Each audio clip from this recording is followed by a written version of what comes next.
with Orhan Gazi, the ambitious second ruler of the Ottoman Beylik, a man whose name would soon echo across the lands of Anatolia and beyond. From the heights of his modest domain, Orhan gazed out over the rolling hills and fertile valleys, dreaming of a future far greater than the one he had inherited. He inherited not just his father Osman's military skill, but also a keen mind for statecraft, a gift for diplomacy, and a vision that reached beyond the horizon. Orhan saw opportunity in every direction, but one city stood above all, Nicaea, now known as İznik, a jewel glittering on the edge of his ambitions. Nicaea was more than a fortress. It was a symbol of Byzantine power, protected by ancient walls, steeped in religious history, and revered as a center of learning and faith. For the Byzantines, it was their last major stronghold in Anatolia, a base for counterattacks, a sanctuary for their people, and a living link to their glorious past. For Orhan, capturing Nicaea was essential. It would open the path to Constantinople, the heart of the Byzantine Empire, and transform the Ottomans from mere raiders into a legitimate power with a seat at the table of empires. The city's fall would mean the Byzantines' effective surrender of Anatolia, their ancient heartland, and a dramatic shift in the balance of power. Orhan knew that taking Nicaea would be a statement to the world. The Ottomans were here to stay, and their ambitions would not be denied. Prestige, legitimacy, and the future of empires hung in the balance, as the eyes of both friend and foe watched every move. The stage was set for a confrontation that would reshape the region, a clash of wills and destinies at the gates of Nicaea. The fate of Nicaea would determine not only the destiny of two empires, but the course of history itself. To grasp Nicaea's importance, we must understand the Byzantine Empire's decline. By the early 1300s, Byzantium was a shadow of its former self, fragmented, impoverished, and weakened by the Fourth Crusade's sack of Constantinople. Its lands had shrunk to scattered territories, its treasury was empty, and its army relied on unreliable mercenaries. Internal strife and civil wars drained resources, leaving vital regions like Anatolia exposed. Amid this chaos, Emperor Andronikos III rose to the throne, determined to save what remained.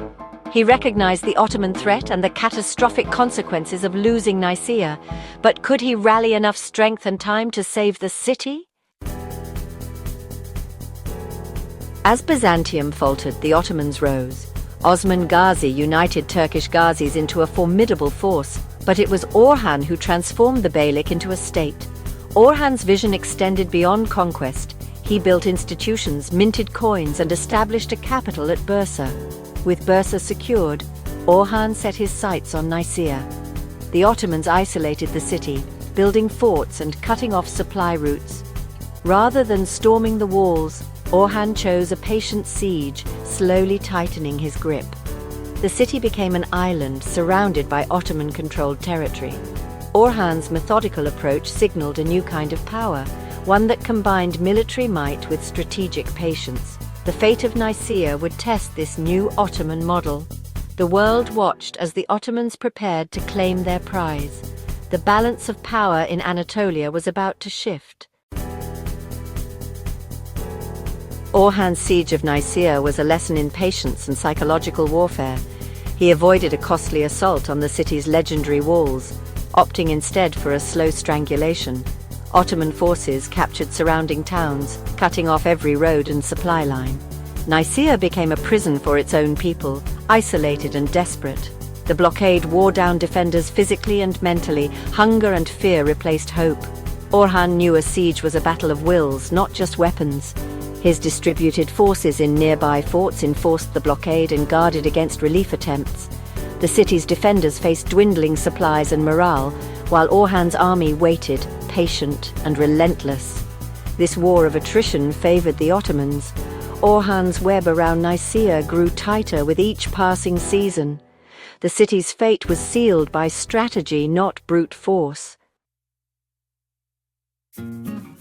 By 1329, the siege tightened. Nicaea was completely cut off from the outside world, isolated and vulnerable. Ottoman campfires surrounded the city, a constant reminder of their predicament, casting an eerie glow on the walls. Inside, food grew scarce, markets fell silent, and fear took hold. The once bustling streets were now deserted, echoing with uncertainty. Orhan avoided direct assaults, letting hunger and despair do the work. His strategy was to break the spirit of the defenders.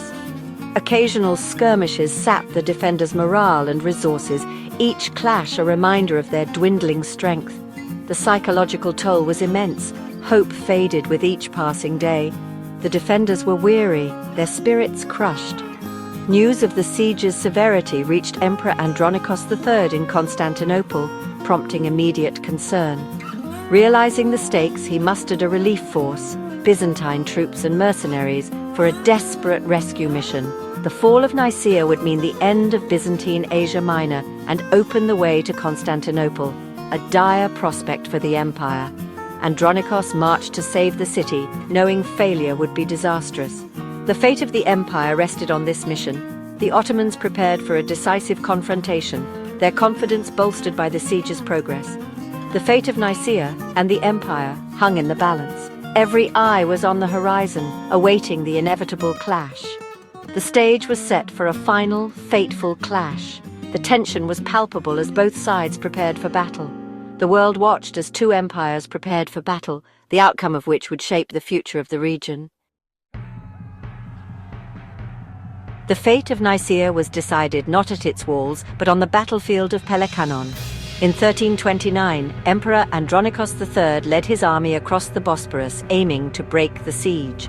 Orhan, forewarned, intercepted the Byzantines near Peloponnesus, setting a trap. The battle began with Ottoman archers harassing the Byzantine lines. The disciplined Byzantines held at first, but chaos erupted when Andronikos was wounded. Rumors of the emperor's death spread panic. The army's retreat turned into a rout. Orhan's forces pressed the advantage, inflicting heavy losses. The Ottomans won a decisive victory. The Byzantine field army in Anatolia was shattered. Andronikos retreated in humiliation. Nicaea's last hope was gone. The city's defenders realized no rescue would come. The Ottomans had proven their strength on the battlefield. The fall of Nicaea was now inevitable. The balance of power had shifted for good. News of the Byzantine defeat crushed Nicaea's last hope. The city, once a proud stronghold, now faced the reality of its isolation. Rumors of the enemy's strength and the empire's weakness spread quickly, deepening the sense of despair. After years of hunger and hardship, the city's leaders saw resistance was futile. The people, exhausted by endless siege and dwindling supplies, longed for relief from their suffering. They opened negotiations with Orhan, seeking terms for surrender. The fate of thousands now rested on the wisdom of a few. Orhan could have sacked the city, but he chose a different path. He understood that true power lay not just in conquest, but in what came after. He offered generous terms. Citizens could leave safely with their property, and families would not be separated or harmed. Or, if they wished, they could stay and keep their lives, property, and freedom of worship. The choice was theirs, a rare mercy in an age of brutal warfare. Christians could continue their faith, churches would remain open, and traditions respected. Orhan wanted a thriving city, not a ruin. He envisioned Nicaea as a center of commerce and culture, not a memory of destruction.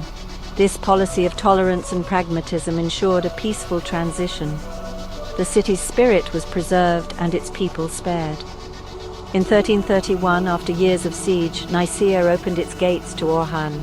The long ordeal was finally over. The city fell not by force, but by negotiation and vision. Agreements were signed, and a new chapter began. Orhan entered as a ruler, not a conqueror. His arrival brought hope for stability and renewal. The peaceful surrender set a precedent for future Ottoman conquests. Other cities would remember Nicaea's fate. Nicaea's fall marked a new era for the Ottomans. The city's legacy would echo through the centuries. The city's transformation had just begun. New life and energy would soon fill its streets. The world took notice of this new power's approach, and the story of Nicaea's surrender would be told for generations. With Nicaea in his hands, Orhan began its transformation into İznik, a center of Ottoman power. He converted the city's main church into a mosque, signaling a new era, but allowed Christians to worship freely elsewhere. Orhan focused on building, not destroying, establishing a soup kitchen, founding the first Ottoman college, and inviting scholars to teach. İznik became a hub of Islamic learning and culture, attracting artisans and intellectuals. The city's famous tile makers flourished, making İznik renowned for its ceramics. Orhan's policies fostered prosperity and stability. The peaceful conquest and tolerance won the loyalty of the population. İznik became a model for future Ottoman cities. Orhan's vision turned a conquered fortress into a vibrant jewel. The Ottoman state was now anchored in both power and culture. The conquest of Nicaea was a turning point for the Ottomans. It eliminated the last Byzantine stronghold in Anatolia, securing a heartland for expansion. The capture of such a historic city gave the Ottomans prestige and legitimacy. Orhan's policy of tolerance, offering generous surrender terms and religious freedom, became standard practice. This approach encouraged peaceful surrenders, preserving cities and resources. The fall of Nicaea marked the Ottoman transition from Beylik to empire. Institutions founded in İznik became the blueprint for future governance. The events of 1331 launched the Ottomans onto the world stage, shaping history for centuries to come.